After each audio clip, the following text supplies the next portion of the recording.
je te fais confiance. Ce n'est pas facile pour moi de chanter ce refrain. Je te fais confiance. Je te fais confiance. Ce n'est pas facile pour moi de chanter ce refrain.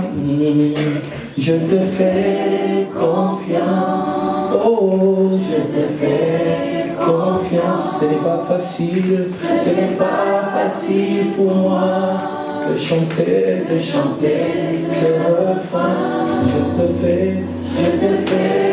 confiance. Oh, je te fais confiance. Dis, ce n'est pas encore fini. Ce n'est pas encore fini. Je te fais confiance. Je te fais confiance. Encore, je te fais confiance. Je te fais confiance. Oh, je te fais confiance. Ce n'est pas facile pour moi. Ce n'est pas facile pour moi de chanter ce refrain. Je te fais confiance. Oh, je te fais confiance. Ce n'est pas encore fini. Ce n'est pas encore fini. Je te fais confiance. Je te fais confiance. Je te fais confiance. Je te fais confiance. Je te fais confiance. Je te fais confiance. Ce n'est pas facile pour moi de chanter ce refrain. Je te fais confiance. Je te fais confiance. Ce n'est pas encore fini. Je te fais confiance. J'aimerais que tu puisses imaginer, penser à tout ce que tu dis à Dieu d'habitude et que tu lui dises, je te fais confiance malgré tout, malgré ce que je vis, malgré les trahisons, malgré les injustices, malgré tout ça, j'arrive encore à te faire confiance. Je reconnais au fond de mon cœur que ce n'est pas facile pour moi, mais je te fais confiance. Et je sais que tu es éternel, tu es fidèle, tu finiras par agir. Ok? Tu vas chanter ça avec moi, on y va, je te fais. Je te fais confiance. Plus fort, chante plus fort. Je te fais confiance. Ce n'est pas facile pour moi. Ce n'est pas facile pour moi de chanter ce refrain. De chanter ce refrain. Je te fais confiance. Je te fais confiance. Je te fais confiance. Je te fais confiance. Ce n'est pas encore fini. Ce n'est pas encore fini. Je te fais confiance. Je te fais confiance. Je te fais confiance. Je te fais confiance. Je te fais confiance. Ce n'est pas facile pour moi. Ce n'est pas facile pour moi de chanter ce refrain. De chanter ce refrain. Je te fais confiance. Je te fais confiance. Je te fais confiance. Je te fais confiance. Ce n'est pas encore fini. Ce n'est pas encore fini. Je te fais confiance. Je te fais confiance. Tu vas ouvrir ta Bible dans Marc, chapitre 10. Jésus en sortit avec ses disciples et une assez grande foule. Le fils de Timée, Bartimée, mendiant aveugle, était assis au bord de quoi? Du chemin. Il entendit que c'était Jésus de Nazareth. Alors il se mit à crier. Ok? Fils de David, Jésus, aie pitié de moi. Écoutez, est-ce que vous remarquez quelque part qu'il y avait une promesse? Moi j'aimerais parler avec toi directement, ok? Alors, y a-t-il une promesse ici? Quelqu'un qui a dit, Bartimée, aujourd'hui tu vivras ton miracle. Est-ce que vous remarquez ça? Toi, tu as une Bible spéciale, est-ce que tu vois ça quelque part? Vous voyez? Alors, c'est ça le problème. Aujourd'hui, les enfants de Dieu veulent marcher par rapport aux signaux. Aux signaux. j'ai fait un rêve, j'ai rencontré un prophète, tout ça c'est bien, mais parfois Dieu agit sans qu'il y ait des signes. Il agit juste comme ça. Ça arrive un moment, moi, pendant un temps, je voyais plus de rêves dans ma vie. Plus de rêves, pendant un long moment. Quand je dis plus de rêves, j'entends rien. Mais j'avance avec Dieu, Dieu continue à m'utiliser. J'ai commencé à être inquiet au point que je suis allé même voir des hommes de Dieu. Mais comme les hommes de Dieu, vous savez, les hommes de Dieu, quand ils, en dehors du pasteur Samuel, mais même moi aussi je suis dedans, les hommes de Dieu, vous savez, quand il n'a pas de réponse à te donner, sa conclusion c'est tout béla. Tout béla. Alors finalement, oui, c'est ça. Ils voient le péché en dehors du pasteur Samuel. Nous tous là, oh, alors finalement, j'allais voir des hommes de Dieu qui me disaient, mes frères en Christ, souviens-toi de là où tu es tombé, tout là, et tout. Mais après, en grandissant, en évoluant avec le Seigneur, j'ai compris que ça n'avait rien à voir avec les rêves. Dieu est un Dieu des saisons. Vous comprenez? Il y a des saisons où il te parle, il y a des saisons où il reste là calme, il est en train d'agir, il est en train de travailler. Vous savez, la promesse est faite pourquoi? La promesse, c'est pour que tu te positionnes pour le futur. Amen. Lorsque Dieu te fait une promesse, ça veut dire qu'il veut que tu prennes une position qui est adaptée à ce qu'il veut faire avec toi. Amen. Vous comprenez? Donc ça veut dire qu'il veut que tu avances vers quelque chose qui est devant. Mais après, il y a des moments où Dieu ne fait pas de promesses. Vous comprenez? Parce qu'en toi, il voit déjà la disponibilité. Amen. Il voit que tu es déjà prêt. Amen. Dieu se tait, il veut que tu attendes et que tu sois patient. Amen. Vous comprenez? Dieu veut travailler ta patience parfois dans les silences. Et des fois, tu ne comprends rien. C'est là que les enfants de Dieu tombent dans la culpabilité. Et quand ils entendent aussi de mauvaises prédications, la culpabilité se renforce. Alors, ils commencent à chercher des péchés, même qu'il avait fait quand il était bébé. Seigneur, j'avais refusé de porter les couches. Tout ça, c'est incroyable. Mais après, Dieu n'est pas dans toutes ces choses. Bartimée n'avait pas reçu une promesse. Personne ne lui avait dit, aujourd'hui tu vivras ton miracle. Il est temps que l'Église revienne à la dimension de la foi. Vous comprenez? Il est temps que l'Église revienne là, qu'on ne soit pas focus sur les signaux. Dieu a dit, j'ai vu, non, parfois tu ne vois pas, mais Dieu va faire. Vous comprenez? Et en ce moment-là, Dieu a juste besoin de ta foi. Bartimée était là, il a entendu. En plus, c'était le temps de Dieu pour sa vie. Son temps avait sonné. Mais regardez, quand moi j'ai grandi à l'église, comme je vous ai dit, j'ai passé ma vie à écouter des prédicateurs. Toute ma vie. Je dormais tard parce que j'écoutais des prédicateurs, pas parce que j'allais en boîte de nuit. Je ne suis jamais allé de toute ma vie. Mais j'écoutais que les prédicateurs. Alors, finalement, j'entendais les prédicateurs qui disaient, lorsque le temps de Dieu sonne dans ta vie, tu remarqueras que tout devient facile. Lorsque le temps de Dieu sonne dans ta vie, tu remarqueras que toutes les portes vont s'ouvrir sans même que tu frappes. Amen. Je croyais en cette parole. J'avais cru fermement à cette parole. Vous voyez? Je croyais tellement. Lorsque le temps de Dieu sonne dans ta vie, tu ne feras plus aucun effort. J'entendais ça et je croyais. Mais laissez-moi vous dire que lorsque le temps de Dieu a sonné dans ma vie, c'était le contraire. Amen. Amen. Le contraire. Le contraire. Oh, je commençais maintenant à me demander, c'est le temps de Dieu ou pas?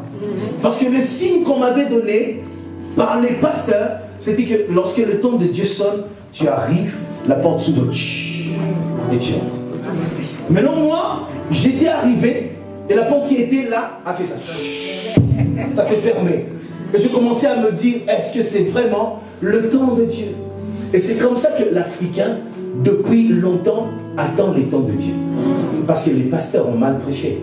Oh Seigneur, pardonne-nous. Vous comprenez? Amen. Voilà pourquoi l'Africain est là, il attend. Tango Ekoya. Non, le temps de Dieu, c'est maintenant. Et puis, laisse-moi te dire, mets ça dans ta tête. Si tu ne crois pas aujourd'hui, un jour, même après 10 ans, tu te souviendras de moi. Le temps, la facilité n'est pas un signe qui prouve que c'est le temps de Dieu. Ça peut arriver que le temps de Dieu sonne, les choses sont faciles. Ok, gloire à Dieu.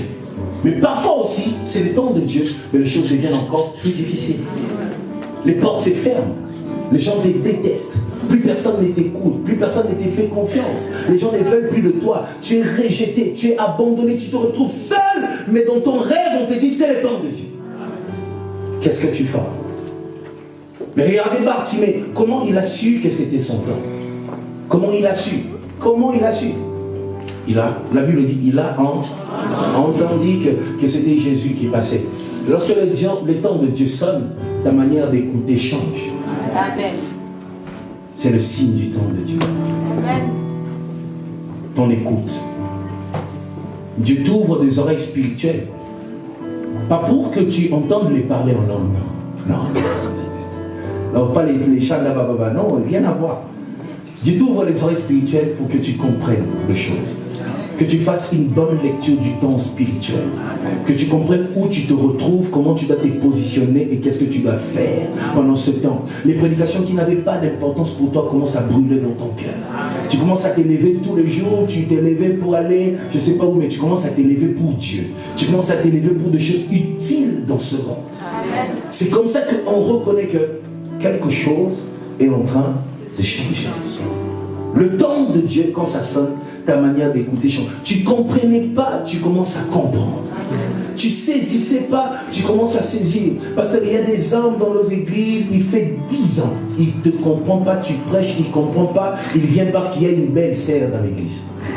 Vous comprenez? Il vient tous les jours pour ça. Mais à la 11e année, vous êtes surpris de voir comment Dieu commence à se servir de cette personne-là. C'est ça le temps de Dieu. La manière de goûter change, les priorités changent. Ce qui était inutile devient utile. Ce qui ne représentait rien pour toi devient ce qui est précieux pour ta vie. Tu es prêt à tout donner pour ça. Lorsque tu remarques ça dans ta vie, tu sais que c'est le temps de Dieu. Ok? Et que personne ne te dise non, la facilité, non, c'est pas ça. Tu risques d'attendre, tu dors pendant que les gens deviennent millionnaires. Toi, tu es à l'église, tu te dis, j'attends le temps de Dieu. Non, c'est pas ça. Pas du tout. Il faut saisir ça. Et j'aime la suite. Ça, c'est encore merveilleux. La Bible dit, Bartimée, mendiant, aveugle, était assis au bord du chemin. Ok? Il avait une réputation, Bartimée. Dis avec moi, réputation. Est-ce que vous savez que la réputation est un blocage pour plusieurs personnes? Ok? On a dit, on a fait. Surtout en Afrique, on dit même s'il n'y a rien à dire. Vous voyez? On a dit. On pensait même que ceux qui viennent en Europe vont changer. Mais ceux qui viennent en Europe sont encore plus solides que ceux qui sont restés en là-bas. On ne comprend rien. On a dit, on a fait. Même en Suisse, toi tu dis toujours. Voilà. Après, Bartimée il y avait comme des obstacles devant lui. Premièrement, il y avait une grande foule, que la Bible précise ici. Une grande foule, et deux, il y avait sa réputation. Mendiant, aveugle, vous voyez, on le rabaissait. Sa réputation le rabaissait. Vous comprenez ça? Mais Bartimée est passé au-dessus de toutes ces choses. Il est passé au-dessus. Oui, j'accepte. Il y a une foule. Et ce que j'aime encore, c'est que cette foule venait de quelque part avec Jésus. Bartimée était là, il attendait. Le problème, ce n'est pas qui a commencé. Vous comprenez? Oh, lui, il est venu il y a longtemps, lui, il a fait longtemps. Non, le problème, c'est ta capacité à t'adapter. Vous comprenez? On continue à réfléchir par rapport à celui qui a commencé. Non, il est doyen ici à l'église, on doit le récompenser. Non, mais Dieu dans les ciels, il ne récompense pas les doyens. Dieu récompense ceux qui ont la révélation. Vous comprenez ça? Alors, tout le jour dans ta vie, mets ça dans ta tête. Si tu vis par rapport à je suis ancien ici, je suis l'aîné de la famille, Dieu n'a rien à foutre de ta position. Oh, moi je suis l'aîné, donc Dieu n'a rien à foutre de ça. Joseph n'était pas l'aîné, mais celui qui a sauvé. Vous comprenez ça? Dieu n'a rien à foutre de ta position. Il y a des gens qui sont sortis, qui sont venus de quelque part et qui étaient sur le chemin. Ils venaient sur la route de Jéricho. Ils venaient avec Jésus, mais le miracle ne les appartenait pas. Vous comprenez? Bartimée, comprenant ces choses, il dit, je vais recevoir mon miracle. Deuxième chose, sa réputation, mendiant, aveugle, il passe nuit dehors. Toutes ces choses ne peuvent pas représenter de blocage pour toi. Monte au-dessus de ça. Passe au-dessus de ce que les gens disent. Amen. Je vais voir en toi une manière de voir les choses. Moi, j'appelle ça attitude royale. Alléluia. Les gens parlent, les gens disent ce qu'ils veulent. Tu montes au-dessus. Tu passes au-dessus. Dis avec moi, je suis un roi. Si tu es une femme, dis, je suis une reine. Dis le plus fort, je suis un roi. Dis encore plus fort, je suis un roi. Comme Bartimée, un mendiant, un aveugle, mais son attitude qui était royale. Il était grand dans son âme. Amen. Il était grand à l'intérieur. Il savait passer au-dessus de certaines choses. Et la Bible précise, la Bible dit, il entendit que c'est Jésus de Nazareth qui passait. Il s'est mis à crier. Fils de David, aie pitié de moi. Je vous ai dit une chose. Le temps de Dieu, c'est quand ta manière d'écouter change. Mais lorsque tu reconnais que c'est ton temps, sache que Dieu attend aussi de toi quelque chose. Un cri. Plusieurs disent, je crois. Je crois. C'est bien de croire. Mais il dit une deuxième dimension dans la foi, où il faut libérer sa foi dans l'atmosphère. C'est ça. Il faut libérer sa foi dans l'atmosphère. Il y a même des hommes de Dieu qui n'osent pas. Oui, qui n'osent pas. Voilà pourquoi il a l'onction qui est à l'intérieur en train de dormir. Il n'ose pas le manifester parce qu'il dit ce qui est similité dans vocation. Vous voyez, il y a plein de personnes parmi vous qui ont des capacités spirituelles. Combien de fois j'ai prié pour des gens comme ça, je touche une personne en regardant, c'est une personne ordinaire, mais quand tu touches Dieu, tu commences à te parler de cette personne, que c'est un grand homme. Mais qu'est-ce qui se passe? Pourquoi ces grands hommes continuent à vivre comme un esclave? Parce qu'ils croient, mais ils n'osent pas libérer sa foi. La foi ne suffit pas. Il faut lâcher ça.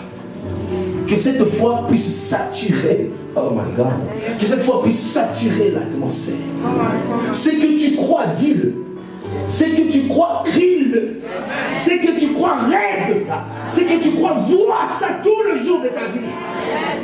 Libère ta foi dans l'atmosphère au travers de ton attitude. Au travers de ce que tu veux devenir demain. Vous comprenez ça? Ce que tu veux devenir demain, commence à vivre aujourd'hui par rapport à ça. Libère ta foi. Bartimée ne s'est pas dit, je crois, Jésus est souverain. Quand il va passer, il va me voir lui-même. Je n'ai pas besoin de crier pour qu'il me voie. Non, ici tu as besoin de crier. Pas parce que Dieu ne connaît pas ton problème, mais parce que Dieu veut voir ta volonté. Voilà pourquoi il pose à tout le monde la question, qu'est-ce que tu veux que je fasse pour toi? Est-ce que tu donnes des informations à Dieu? Non. Non. Il faut que tu libères ta foi. Ce sont des conditions que beaucoup ne comprennent pas. Beaucoup ne comprennent pas. Voilà pourquoi ils restent dans la misère. Ils restent là en train de souffrir. Ils vivent de maladies incroyables. Lorsqu'on dit dans l'église, tu es venu avec une maladie, on dit, fais un mouvement. Lui il dit, l'exercice physique, quoi. Ce qui nous a oh, lève-toi, loue les Seigneurs, danse, libère ta foi dans l'atmosphère. Lâche ta foi dans l'atmosphère. Fais des choses comme si tu étais guéri. Laisse ton corps crier, laisse ton âme crier, laisse ton cœur crier. Dis à la personne qui a tes côtés, libère ta foi dans l'atmosphère. Dis-lui ce que tu crois est arrivé déjà. Dis-lui ce que tu attendais est là déjà. Mais une seule chose reste à faire. Libère ta foi dans l'atmosphère. Ça, c'est une dimension qui ouvre les ciels. Vous comprenez ça? Libérer sa foi, c'est que tu crois. Vois-le. Commence à faire de mouvements. Parfois, quand on fait ça, il y en a qui pensent que ce sont juste des gestes. Il y a des gestes, my God. Un geste simple, fait ou posé par une personne qui a la promesse, ces gestes-là deviennent un geste prophétique. Est-ce que Moïse était la première personne à mettre les bâtons dans la mer Rouge? Mais lui, quand il a fait, ça a séparé. Parce qu'il avait reçu une mission, Amen. Une promesse. Les choses ordinaires dans le corps d'une personne qui a l'onction deviennent des choses extraordinaires. Amen. Ah, quand tu as la chose de Dieu, les choses simples, ordinaires de tous les jours deviennent des gestes prophétiques. Tu dois comprendre ces mystères. Voilà pourquoi toi, quand tu danses, tu chantes, tu loues Dieu, tu pries, considère ça comme étant des gestes prophétiques. Dieu n'a pas seulement besoin d'entendre ton cœur. Ne te limite pas à dire Seigneur, entends mon cœur. Non. Libère ta foi. Lâche-le. Lâche-le. Que les gens voient. N'aie pas honte. Si ça ne marche pas aujourd'hui, demain ça va marcher. Amen. Commence à le dire tous les jours de ta vie. Lorsqu'on dit que ce livre de la loi ne s'éloigne pas de ta bouche, médite-le jour et nuit. Selon les Hébreux, c'est quoi? Méditer veut dire, donc tous les jours, tu es là. Tu as ça. C'est là. Je serai grand. Je vais réussir. Rien ne va m'arrêter. Même si la famille s'est réunie, tous les sorciers des éléments, rien ne va me stopper. Je suis né pour briller. Amen. Je suis précieux devant Dieu. Amen. Cette porte, je sais qu'on m'a rien promis, mais lorsque je vais arriver là, ça va s'ouvrir. Il y a des choses que je ne comprends pas, mais je sais, il y a quelque chose qui me dit c'est mon temps. Je ne sais pas comment, mais c'est ça en fait. Je crois fermement, tu vois, comme une folie. Comme une folie. Imaginez Bartimée, pauvre, en train de crier. Il libère sa foi dans l'atmosphère. Moi, je vous ai parlé de mon histoire. J'ai dit à mon père, donne-moi l'église et donne-moi comme 6 mois. J'avais libéré ma foi dans l'atmosphère, dans le bureau de mon père. J'ai servi ce que Dieu m'avait dit et je croyais fermement à ça. Il y en a qui disaient, oh il est jeune, oh il est. On disait tout ce qu'on pouvait dire. Mais moi, je n'ai pas regardé tout ça. Je croyais à quelque chose et je l'ai dit. Maintenant, tu dois atteindre cette dimension-là. Penser, c'est bien. Que quelque chose monte dans ton cœur, c'est bien. Mais il faut libérer ça. Libère ça dans l'atmosphère. Et regardez. Lorsque Bartimée libère sa foi dans l'atmosphère, dans le verset 48, qu'est-ce qu'on dit? Dans le verset 48, on dit plusieurs le reprenaient pour le faire taire. Mais lui, qu'est-ce qu'il faisait? Il criait beaucoup plus fort. Fils de David. Écoute, ça c'est maintenant la partie que j'aime dans cette prédication. Ok? C'est la partie que j'aime. Quand on dit plusieurs le reprenaient, dans plusieurs c'est comme un ensemble. Et dans un ensemble, il y a des éléments, ok? Quand on dit plusieurs, on peut voir l'entourage dedans. Dans l'ensemble qu'on appelle plusieurs. L'entourage, la famille, les collègues, hein? Les amis, les proches, donne-moi des idées. Les compagnons, vous voyez, les amours. Il y a toutes ces choses dans plusieurs le reprenaient. Et c'est ce que plusieurs aussi parmi nous vivent. Tu as un grand projet, une très grande vision, mais lorsque le diable veut toucher ton cœur, écris ça si tu as un stylo. Je sais que vous êtes évolué, high-tech, vous avez des téléphones avec des choses là qu'on ne connaît même pas. C'est terrible. Il peut animer la télévision à distance. Les choses de la Suisse. Il peut s'habiller en distance. J'aimerais libérer une parole de sagesse. J'aimerais juste que tu écoutes ça et j'aimerais que tu retiennes ça. Si c'est possible que tu écrives ça même dans ta chambre. Je peux te le dire maintenant, tu es prêt? Amen. Lorsque le diable veut toucher ton cœur, lorsque le diable veut toucher ton cœur, Lorsque le diable veut toucher ton cœur, il utilisera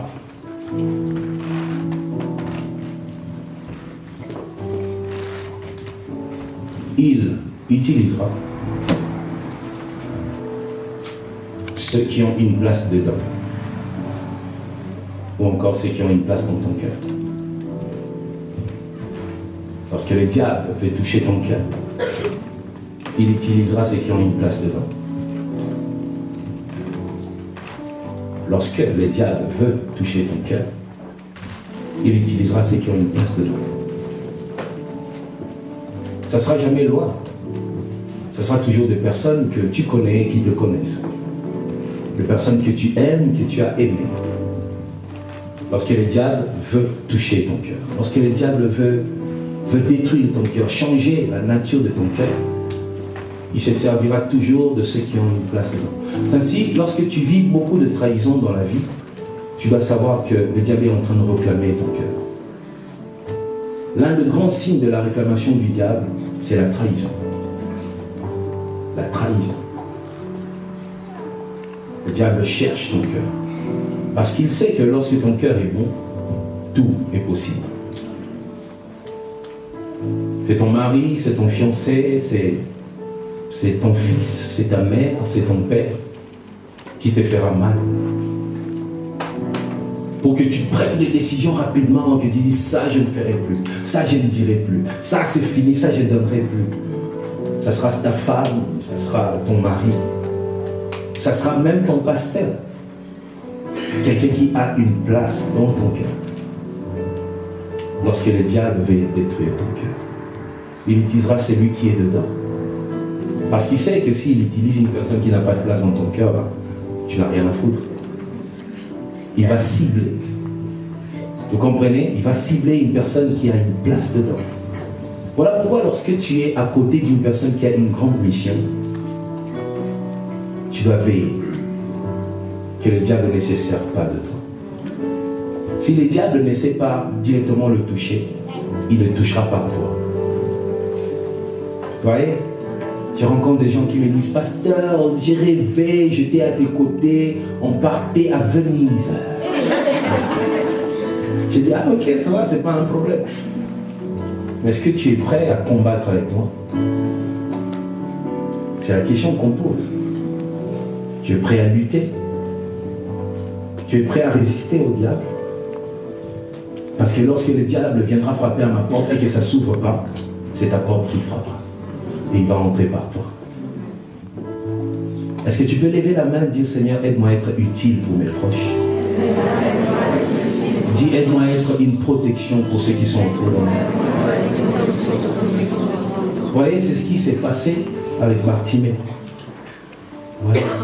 Plusieurs ici ont de mauvais souvenirs, pas des gens qui étaient loin, des gens qu'ils connaissaient, des gens avec qui ils ont grandi. C'est sa femme en plus, c'est son amie d'enfance. Hein? Vous voyez, de choses comme ça. Tu commences à te dire comment une personne que j'ai rencontrée pendant que j'avais 12 ans m'a fait ça. Lorsque le diable cherche ton cœur, il utilise ceux qui ont une place, ceux qui ont une place dans ton cœur. Veillez toujours sur ça. Vous voyez? Mais après, il y a une autre dimension que j'aimerais ramener encore. Bartimée. Ça c'est bien. Ça c'est bien ce que je vais te dire. Bartimée avait des amis, de proches de lui, de personnes qui étaient tout le temps avec lui, qui travaillaient avec lui, tout ce que vous voulez. Mais seulement, un seul problème avec Bartimée, c'est que ses proches n'avaient pas la même révélation que lui. Il était entouré, mais pas de personnes qui voyaient comme lui. Là où lui voyait le miracle, ses proches voyaient l'impossible. C'était ça le problème. Voilà pourquoi il le retenait même. Parce que Bartimée dit, quand ces types passent, il y a quelque chose qui se passe dans les vies des gens. Mais ses proches disaient, ah, pas manière. Tiens, quel est le cours, reste calme. Lui disait, non, quelque chose se passe. Ah, sois calme. Vous voyez? Parfois, on s'entoure des gens, on constitue un bloc, tout ça, on se dit, je suis entouré. Mais lorsque tu es entouré de gens qui n'ont pas la révélation que toi tu auras toujours l'impression que tu t'es bats seul. Tu auras toujours cette impression-là que tu t'es bats seul. Tu regardes à tes côtés, tu as 100 personnes, mais après tu as l'impression que tu es seul. Vous voyez? C'est un seul problème. Ils n'avaient pas la révélation que Bartimée avait. Beaucoup sont dans cette église, ne savent même pas où Dieu veut emmener cette église. Surtout New York, l'église Poignitnal. Ah, ma chaussée va passer à sa mère. Vous voyez? Il y a des gens comme ça qui viennent sans la révélation. C'est ainsi que quand on entre dans l'église, il y en a qui sortent avec le miracle, il y en a qui sortent encore plus païens. Vous voyez? Tu vas aller dans une église, tu dis, ah, béni In, le grand homme de Dieu, tu as envie de le rencontrer. Mais après, tu croises quelqu'un qui est à côté de béni In, qui vit avec lui, mais qui n'a pas la même soif que toi. Tu dis, non, moi je viens du Congo pour le rencontrer. Mais une personne qui est tout le temps avec lui ne voit pas ce que toi tu vois. Qu'est-ce qui se passe? Un problème de révélation. Vous comprenez? Un problème de révélation. Il n'a pas reçu la révélation que toi tu as reçue. Et malheureusement, nous nous entourons de gens qui n'ont pas la révélation. Et souvent, ce sont les gens qui n'ont pas la révélation qui aiment s'attacher à nous. Il ne comprend pas les choses. Il ne comprend pas les choses. Comment tu peux expliquer un homme qui a l'onction mais quelqu'un vient s'attacher à lui et dit il ne voit pas l'onction, il voit l'argent. Le manque de révélation. Et de telles personnes, chaque fois qu'il y a un miracle qui veut arriver, celui qui va te bloquer. Celui. Maintenant, qu'est-ce qu'il faut faire? Faut-il rejeter ces gens-là? Qu'est-ce que vous pensez? Dans le Kaboul. Qu'est-ce que vous pensez? Qu'est-ce qu'il faut faire? Faut-il rejeter? Faut-il abandonner? Faut-il divorcer? Qu'est-ce qu'il faut faire? Selon vous? Lorsque à tes côtés tu sens qu'il y a des gens qui n'ont pas la révélation, qu'est-ce que tu fais?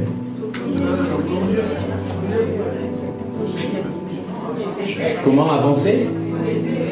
Les aider? Encadrement? Ok. Vous savez, tout ce que vous êtes en train de dire, c'est bien. Excusez-moi, il y a quelqu'un qui dit oh, il était un délire. Moi, j'aime toucher comme ça. J'aime faire ça. Alors, écoutez. C'est bien tout ce que vous dites. C'est très bien. La prière, toutes ces choses, c'est bien. Mais il y a une chose que j'ai découvert dans mon parcours qui est spéciale. J'ai découvert une capacité dans le Monsieur Saint-Esprit incroyable. Le Monsieur Saint-Esprit, quand il vient dans une église, dans une famille, dans une génération, lorsque les dirigeants, lorsque celui qui est le père de cette génération, celui qui a la révélation, prie, et il a une relation vraie, sincère avec Monsieur Saint-Esprit, qu'est-ce qui se passe? Le Saint-Esprit crée un réseau. Vous avez des groupes WhatsApp.